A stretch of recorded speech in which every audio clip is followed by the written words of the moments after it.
The sustainable goal is the elimination of the middle class. The world cannot support 6 billion people. But you see, the plan behind sustainable development includes population control. It's a program for land use control, education control, and population control. The leaders of the sustainable movement say that the world's human population should not exceed 500 million people. That's a 93% reduction of today's population levels.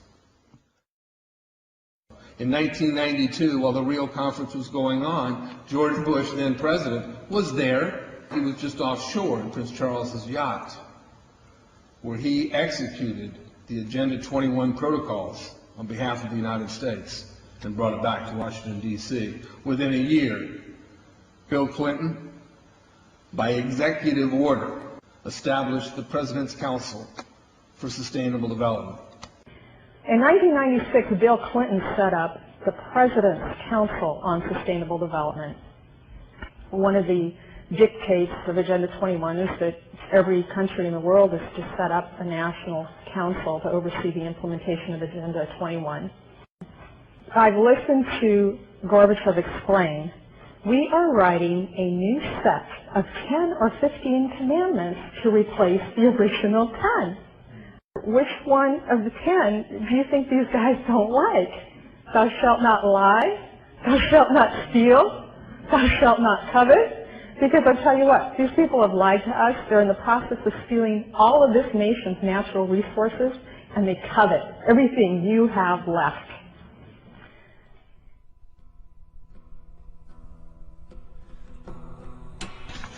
To explain the map, the red are areas that are to be off limits to human beings.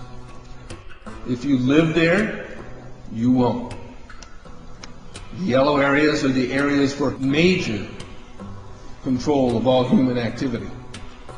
If you live there, you won't. The black dots are the smart growth zones. That's where human beings are to be stacked and packed in small living units along rail tracks. Smart growth program ultimately has jobs assigned and children cared for by the state.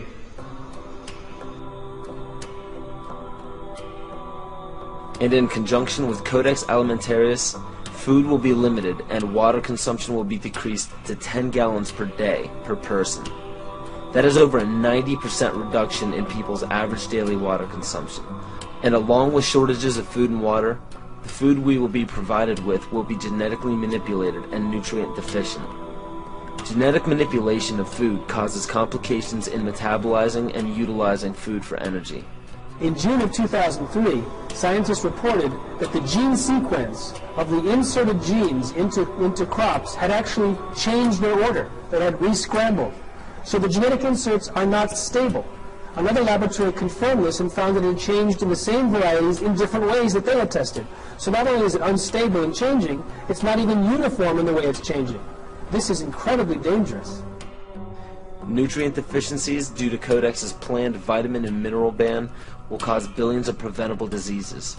Both of these will ultimately lead to billions of deaths. The question is then, how do they do it? How in the world are they getting this agenda from the international level down to the local level? Well, they've got a plan for that too. Now, on the environmental side, there's probably a number of different plans, but from the environmental side, you have an organization called the IUCN, the International Union for the Conservation of Nature. Been in existence since the United Nations was created. It's not part of the United Nations Charter. It's a scientific advisor to the United Nations. But through the IUCN, such programs as ecosystem management, American Heritage Rivers, the Clean Water Initiative, the Endangered Species Act, and all the rules and regulations of the EPA, U.S. Fish and Wildlife Service, the U.S. Forest Service, the U.S. Park Service, and so forth. They also discuss property rights in this particular document.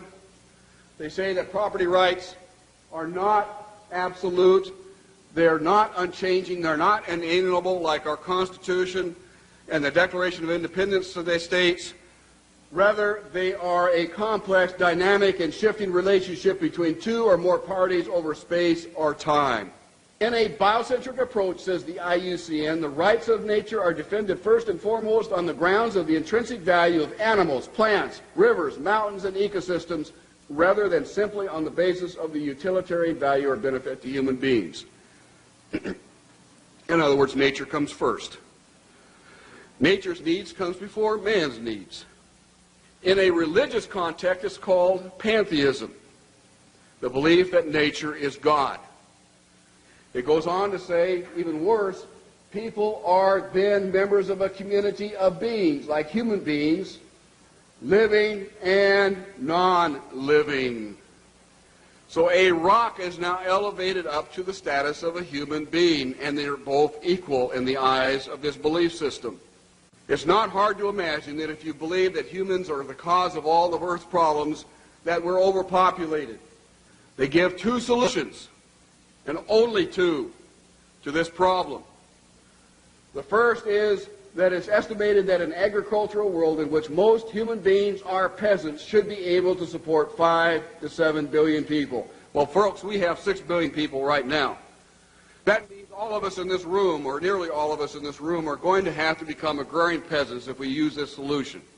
In contrast, they go on to say a reasonable estimate for an industrialized world society at the present North American material standard of living would be 1 billion people.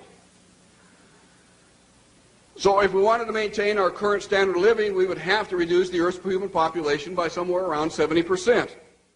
In 1970, just 3 years after the publication of the Iron Mountain Report, which calls for, if we're going to create a world government, we can no longer use war as a mechanism to cause fear amongst populations and therefore allow us to control the behavior of populations through fear. And they settled on, in 1967, in their publication called the Iron Mountain Report, the environmental holocaust. In 1970, 3 years after that publication, Foreign Relations began to publish a series of articles describing the ecological holocaust that was facing the world. And in this particular issue, the first issue done by George Kennan to prevent a world disaster, where it was summed up in 3 points that the eco-crisis is a global threat so great that it endangers all of life on Earth.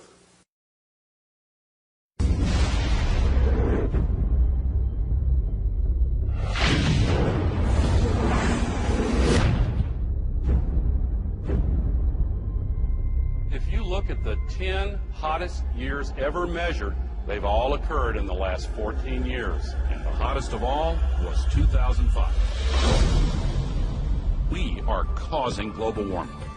This is really not a political issue so much as a moral issue. Temperature increases are taking place all over the world, and that's causing stronger storms. Is it possible that we should prepare against other threats besides terrorists? The Arctic is experiencing faster melting. If this were to go, sea level worldwide would go up 20 feet. This is what would happen in Florida. Around Shanghai, home to 40 million people. The area around Calcutta, 60 million. Here's Manhattan. The World Trade Center Memorial would be underwater. Think of the impact of a couple 100,000 refugees, and then imagine 100 million. Those who deny global warming are just flat out wrong. Ellen Goodman from the Boston Globe wrote, let's just say that global warming deniers are now on par with Holocaust deniers. Scientists silenced for questioning the threat of global warming. I know that I've had several friends who have essentially been told that if you speak out on climate change, you must do so as an independent citizen.